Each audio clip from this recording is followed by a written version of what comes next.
Oi pessoal, tudo bom?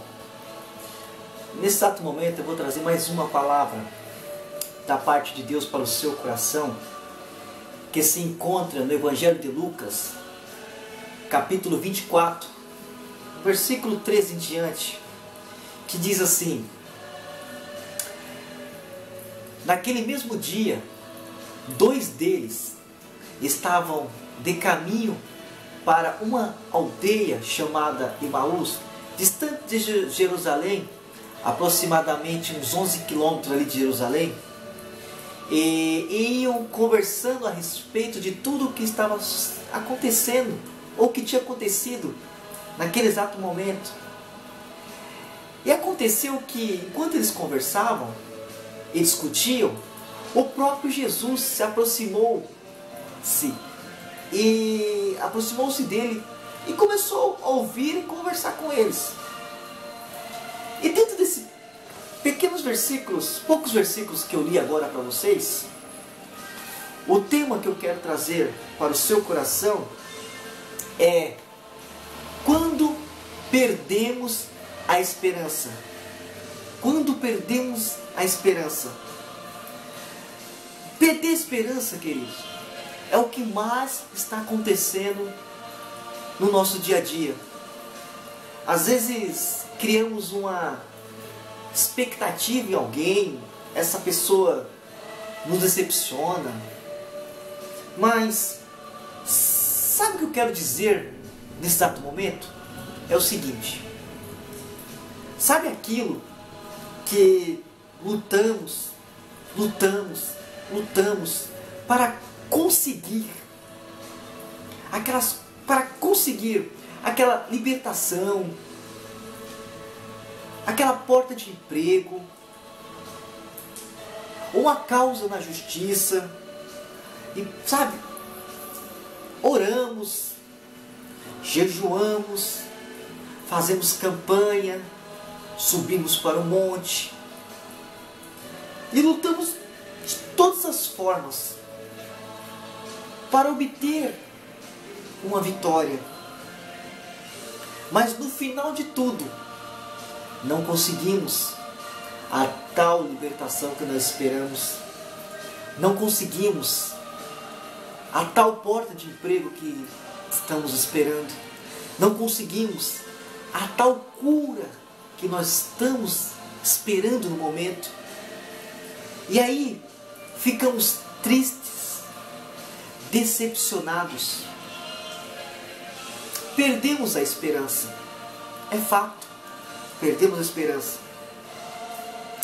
E é bem verdade que a Bíblia fala no livro de Provérbios, no capítulo 13, versículo 12, nos diz assim, o sábio Salomão falando, que a esperança adiada entristece o coração. Nós estávamos querendo que acontecesse agora, devido a nossa campanha que fizemos, devido a várias orações, mas não aconteceu. Então, foi adiado. Isso acarreta tristeza no meu coração. Quantas vezes queremos algo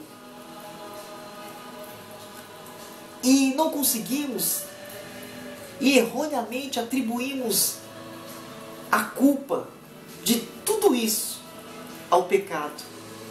Eu devo estar em pecado. Eu devo estar em falha com Deus. Por isso que não aconteceu ainda. E colocamos a culpa no pecado. Tentamos achar uma resposta para tudo, mas não conseguimos. Eu vou mostrar para você, eu vou provar para você, que dentro da Bíblia Sagrada houve homens e mulheres de Deus que até um determinado momento da sua história eles também perderam a esperança. E não foi por causa de pecado, não foi por causa de falha com Deus. A Bíblia nos conta a história de Abraão e Sara, que quando o anjo do Senhor apareceu para eles, o anjo fez uma promessa, dizendo que há um período de tempo Sara ia gerar um filho. Sara estava tão decepcionada Sara tinha perdido tanto a esperança que a Bíblia fala que ela dá risada. Ela ri. Porque ele já era avançado de idade. Pelos olhos carnais, ela tinha um pouquinho de razão. Outra pessoa também que perdeu a esperança, o seu nome era Gideão. Gideão, quando os medianitas eles invadiram o local ali das terras de Gideão, Gideão fugiu, foi amassar uva no lagar, e não era nem época de uva. Tanto que é que ele estava tão decepcionado, ele não tinha mais esperança da vitória dele, que ele fugiu. E quando ele fugiu, o anjo do Senhor aparece até Gideão e diz: varão valoroso, o Senhor é contigo. A decepção de Gideão era tão grande que ele começa a indagar a Deus, dizendo: se o Senhor é comigo, por que nos sobreveio tal situação? Isso é errado, mas até compreendo o momento que Gideão estava vivendo. A Bíblia fala também de um outro homem, que quando ele orava para descer fogo do céu, descia. Que quando ele orava para não chover, não chovia. Que quando ele orava para chover, chovia. Ele era respeitado na terra e no céu. O seu nome era Elias, profeta Elias. Mas quando ele recebeu uma palavra de uma mulher chamada Jezabel, ele foge, ele corre, ele perde a esperança e vai para dentro da caverna. A Bíblia fala que ele estava tão decepcionado. Eu acredito que ele teve um grau máximo de depressão, que ele pediu a morte. Mas como pode? Uma hora um homem fazia a obra de Deus com autoridade e agora, no exato momento, está trancafiado dentro da caverna pedindo a morte. O mais legal dessa história, o mais interessante dessa história, que quando ele estava clamando pela morte, pedindo para Deus tirar a vida dele, um ser celestial toca nele e fala: ei, acorda, come, bebe, porque tão grande é a tua caminhada na terra.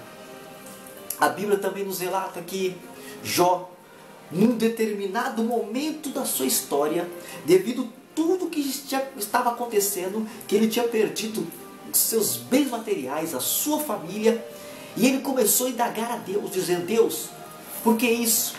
Deus, por que aquilo? Há um momento que Deus se apresenta para ele e diz: Jó, aonde você estava quando eu fiz o globo terrestre? Jó se calou. Jó não respondeu, porque Jó sabia no fundo do coração dele quem era o Deus que ele estava servindo, mesmo ele estando sem esperança. O que eu quero que você entenda uma coisa: poucos textos da Bíblia são tão enigmáticos quanto o Evangelho de Lucas, no qual nós acabamos de ler. Lucas narra uma história de 2 discípulos caminhando, retornando para uma aldeia ou uma cidade chamada Emaús. Mas o fato não é só eles retornarem para essa cidade. O fato foi que, além deles retornarem para essa cidade, além deles retornar para essa aldeia chamada Emaús, eles estavam decepcionados com tudo no momento. Por quê? Eles tinham